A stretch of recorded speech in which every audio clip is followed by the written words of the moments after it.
mga nakatagong at talagang kapaki-pakinabang na trick.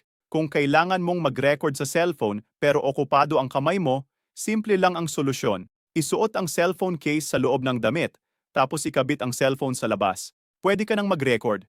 Pagkatapos hugasan ng sapatos, huwag itong patuyuin ng ganito. Kapag ginawa ito, hindi sapat ang pagtagas ng tubig. Magkabit ng 2 plastic bag sa sampayan, hawakan pababa. Pagkatapos, ilagay lang ang sapatos sa pagitan ng mga hawakan. Sa ganitong paraan, tuluyang tatulo ang tubig at mas mabilis matutuyo ang sapatos mo. Kung hindi nagsasara ang pinto ng ref o kailangan ng lakas para isara, may problema sa goma. Gumamit ka lang ng hair dryer. Buksan ang dryer sa mababang setting at idaan sa buong haba ng goma. Ang mga bahaging ito ay lalabot at babalik sa normal, may elastisidad. Kung hindi mo alam ang level ng gas tank at natatakot kang maubos habang nagluluto, simple lang ang solusyon.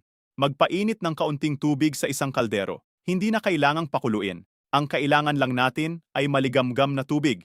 Pagkatapos, buhusan ng tubig ang gilid ng gas tank.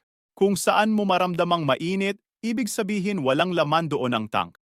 Dahan-dahang ibaba ang kamay hanggang maramdaman ang malamig na bahagi doon ang level ng gas.